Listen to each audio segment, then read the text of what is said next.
You're watching News 12 Westchester, serving Westchester and the Hudson Valley.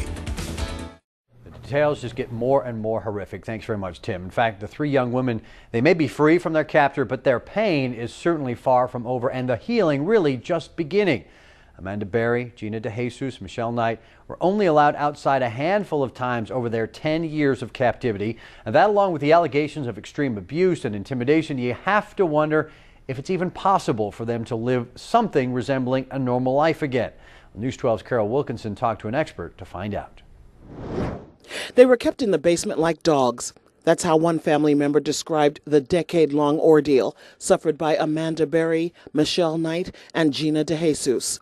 The three women and Berry's 6-year-old daughter escaped their captivity this week. Now many wonder, what does the future hold? You're looking at post-traumatic stress disorder, at least for the three women. The child may experience other things. Dr. Harris Straightner is a Yonkers clinical psychologist who says the level of emotional and physical trauma is beyond what most will ever understand. You want to be very cognizant that the sense of low self-esteem that they're experiencing and low self-efficacy, which is one's belief in their ability to accomplish a task, will be vastly diminished. He says the women's reintroduction into society and normal family structure could take years and endless patience. So what you have to do is literally almost deprogram them. It's like capturing them back from a cult and putting them through a process of reprogramming. And speaking of Amanda Berry's 6-year-old daughter Jocelyn, delivered by fellow victim Michelle Knight during the women's captivity, Straightner says her mother must be careful to not link her to the torture they suffered. The child should not be victimized, and I think that the parent, the mom, will be very sensitive to that ultimately.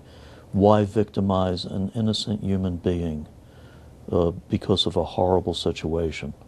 The details we've all heard over the last few days may be just the tip of the iceberg. But Dr. Straightner says, at the end, these victims may still have a chance at normal lives. If I didn't believe that people could have a life and I was without hope, I couldn't be a doctor of psychology. So I do believe that people can really get back to a very functional life. In Yonkers, Carol Wilkinson, News 12. But Dr. Straightner says that in addition to therapy, all the victims will likely require some medication to help them deal with the years of emotional, sexual, and physical abuse they have suffered.